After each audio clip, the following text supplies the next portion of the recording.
कैसे हैं आप मित्रों। आशा करता हूं कि सभी लोग अच्छे होंगे। तो चलिए आज की चर्चा शुरू करते हैं। आज हम बात करेंगे तुला राशि और तुला लग्न वालों के ऊपर। नाम से ही जैसे पता है कि तुला तुला मीन्स बैलेंस। तो ऐसे लोग अपने जीवन में बहुत संतुलित होते हैं। ये हमेशा मध्यम मार्ग का अनुसरण करते हैं। ये तो उनकी जो है राशि और लग्न की एक बहुत ही कैरेक्टरिस्टिक विशेषता हुई। अब जैसा कि आप सभी जानते हैं कि हम लोग अपने जीवन को बेहतर बनाने के लिए सारे कर्म करते हैं और उसी लिए हम लोग ये जानने की कोशिश करते हैं कि हमारे भविष्य में क्या लिखा हुआ है। तो आइए आज हम जानते हैं कि 2023 तुला राशि और तुला लग्न वालों के लिए क्या फल लेके आया है। इस साल आपको अपने मन में एक आंतरिक खुशी की अनुभूति होगी। इस साल आपको रत्न और आभूषण प्राप्त हो सकते हैं। तो महिलाएं या लड़कियां इस साल अगर ज्वेलरी या किसी खास ज्वेलरी की कामना करती हैं तो वो उनको प्राप्त हो सकती है। पुरुषों के लिए ये साल संतोषजनक है क्योंकि धन का प्रवाह निरंतर होगा और पुराने लंबे ऋणों से राहत का स्रोत बन जाएगा। इस साल आपके परिवार में मांगलिक कार्य संपन्न हो सकता है जो आपके खर्चे को बढ़ाएगा। लेकिन चूंकि मांगलिक कार्य है तो खर्चे का बढ़ना कोई बहुत ज़्यादा चिंता का विषय नहीं होगा। 22 अप्रैल के बाद गुरु का गोचर आपके लिए अत्यधिक अनुकूल हो जाएगा। तुला राशि वालों के लिए कार्य और व्यवसाय की दृष्टि से ये साल ये एवरेज से अधिक फल देने वाला होगा। वर्ष की शुरुआत में आपको अपने कार्यों को पूरा करने में थोड़ी सी कठिनाई का अनुभव होगा क्योंकि शनि और केतु दोनों 7वें घर में राहु को देखेंगे। इस साल आपके गुप्त शत्रु हिडन एनिमीज आपके कार्य क्षेत्र में बाधा उत्पन्न कर सकते हैं। तो अपने वर्क प्लेस में जो लोग पीठ पीछे चुगली करते हैं, बैक बाइटिंग करते हैं, उनको आइडेंटिफाई करके उनसे सतर्क रहिएगा। इसलिए आपके लिए सही सलाह यही रहेगी कि किसी पर आंख मूंद के मत भरोसा करिए। इसके बजाय आप अपने अंतर्मन पे भरोसा कीजिए, अपने को मानसिक और शारीरिक क्षमता पर विश्वास कीजिए और अपने काम में फोकस के साथ लगे रहिए। इस साल जो लोग नौकरी कर रहे हैं उन्हें अपने कार्य क्षेत्र में सम्मान की प्राप्ति हो सकती है। आपकी राशि में 22 अप्रैल के बाद शनि की दृष्टि सप्तम भाव पे बृहस्पति पर होगी। उस समय आपको अपने पेशे में काफ़ी बेहतर लाभ प्राप्त होगा। आय के एक से अधिक स्रोत उत्पन्न होने की संभावना है। इस समय यदि कोई नया कार्य हाथ में आप लेते हैं तो उसमें सफलता प्राप्त करने की प्रोबेबिलिटी बहुत ज़्यादा है। इस वर्ष आपको अपने से अधिक वरिष्ठ अनुभवी सीनियर व्यक्तियों या किसी गुरु सरीखे व्यक्ति का आशीर्वाद और सहयोग प्राप्त होगा जो कि आपको व्यावसायिक दृष्टि से आपको अपने कार्य क्षेत्र में सफलता दिलाने वाला होगा। यदि आप कोई पार्टनरशिप में कार्य कर रहे हैं तो आपको मनोनुकूल सहायता मिलने की आशा है। साथ ही के साथ आपका तालमेल बना रहेगा, एक अंडरस्टैंडिंग बनी रहेगी। तुला राशि वालों के लिए आर्थिक दृष्टि से 2023 की शुरुआत शुभ रहेगी। चूंकि बृहस्पति और शनि दोनों का द्वितीय भाव पर दृष्टि प्रभाव है, दोनों द्वितीय भाव को जो कि धन का भाव है उसको देख रहे हैं, इसलिए आप इच्छित बचत करके अपनी आर्थिक स्थिति को मजबूत बना सकते हैं अगर आप इस दिशा में प्रयासरत हैं। यदि किसी मित्र या जीवन साथी के माध्यम से आपका धन प्राप्त करने का जो है अवसर बनता है तो आपको उसमें सहायता मिलेगी, या यूं कह सकते हैं कि आप किसी अपने मित्र या किसी अपने संबंधी से धन कमा सकते हैं। तुला राशि के लोगों के पारिवारिक मामलों के लिए यह साल अनुकूल रहेगा। द्वितीय भाव पर बृहस्पति और शनि के संयुक्त दृष्टि प्रभाव के कारण आपके घर में एक आनंद में उल्लास और एक सेटिस्फैक्शन का माहौल बना रहेगा। इस वर्ष शादी या बच्चे के जन्म के कारण आपके परिवार में एक नया सदस्य जुड़ सकता है। वर्ष की शुरुआत में किसी शुभ समारोह के लिए एक संकेत दिख रहा है। तुला राशि वालों के लिए 22 अप्रैल के बाद समय अधिक शुभता की ओर मुड़ रहा है।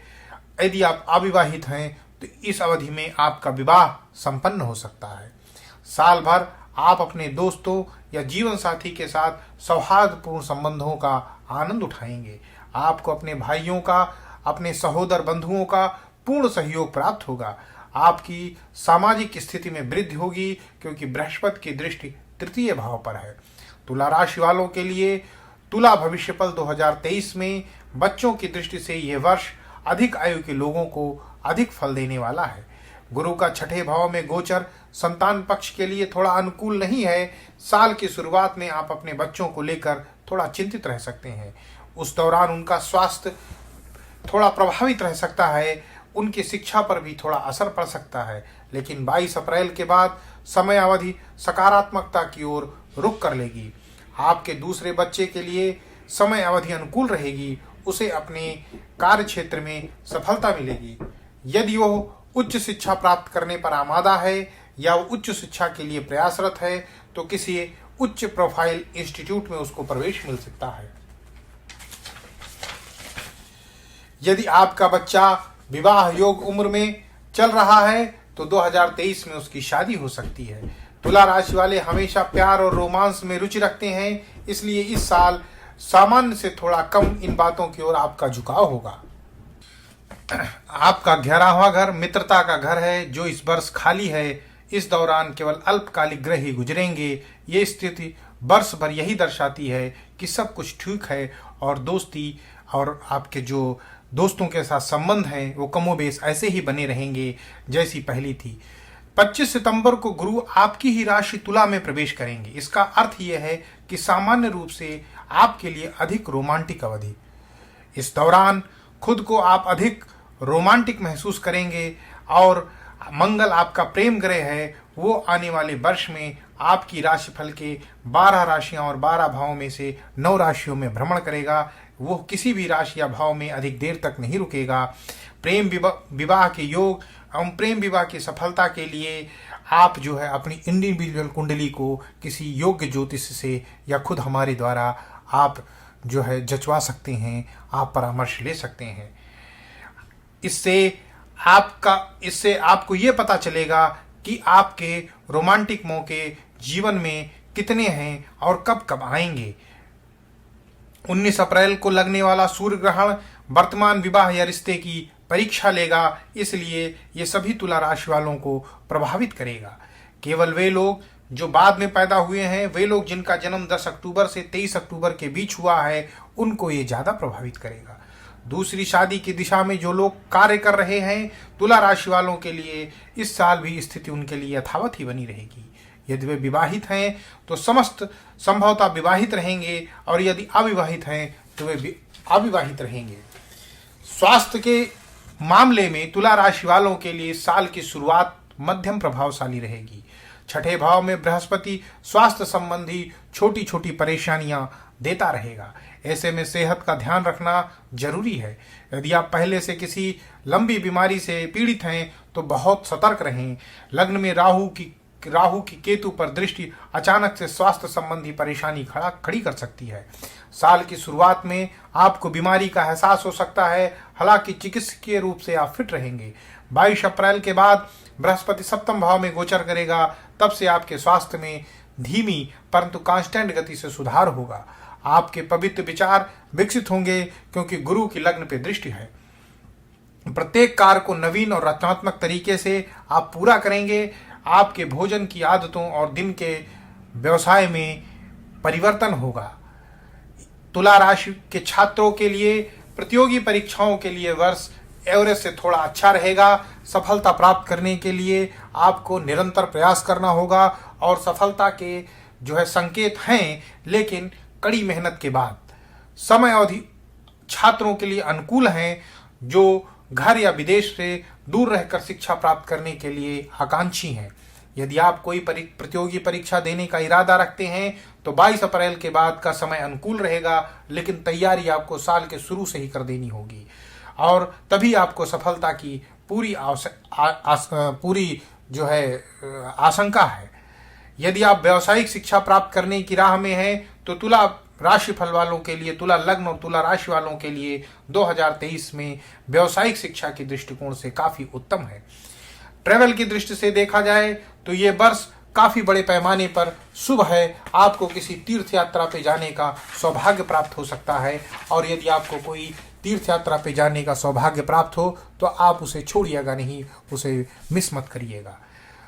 राहु और केतु के प्रभाव के कारण आपको छोटी छोटी यात्राएं और लंबी यात्राएं, दोनों तरह की यात्राएं इस साल आपको मिल सकती हैं। इस साल की अधिकांशता यात्राएं आपकी अचानक हो सकती हैं, क्योंकि राहु और केतु से जो प्रभावित यात्राएं होती हैं उनका प्लान अचानक बनता है। अब मैं आपको कोई उपाय बता सकता हूं जिससे आपके जीवन की गाड़ी जो है, जो कभी कभी हिचकोले खाने लगती है या कभी कभी आपके तुला का बैलेंस बिगड़ जाता है, तो वो बैलेंस बना रहे। देखिए, शुक्र राशि के स्वामी हैं शुक्र महाराज। शुक्र महाराज के जो अधिष्ठात्रा देवी या देवता हैं वो है मातृशक्ति।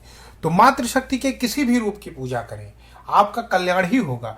और ये एक उपाय, चूंकि ये मास लेवल का उपाय है, ये एक उपाय आप पूरे जीवन भर, पूरे महीने भर, हफ्ते में एक बार निरंतरता के साथ करें।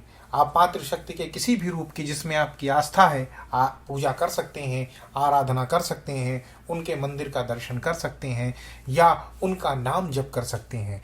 कलयुग केवल नाम आधारा, ऐसा तुलसीदास जी ने कहा है कि इस कलयुग में नाम ही आधार है। तो अगर आप नाम जप कर सकते हैं वो भी अति उत्तम है। आप राधा रानी में अपनी आस्था जता सकते हैं, माता दुर्गा की पूजा कर सकते हैं, माँ काली की पूजा कर सकते हैं, आप सीताराम की पूजा कर सकते हैं, किसी भी गौरी गणेश की पूजा कर सकते हैं, शिव पार्वती की पूजा कर सकते हैं। किसी भी मातृशक्ति या युगल रूप में प्रभु की पूजा करने में आपका कल्याण होगा, और जितना ज़्यादा आप करेंगे इसको, उतना ज़्यादा आपको अपनी प्रॉब्लम का हल स्वतः मिलता चला जाएगा, और ईश्वरीय प्रेरणा से आपके हाथों से वो कर्म होते रहेंगे जिससे आपके मार्ग में फ्यूचर में आने वाली बाधाएं, उनकी इंटेंसिटी स्वतः ही कम होती रहेगी।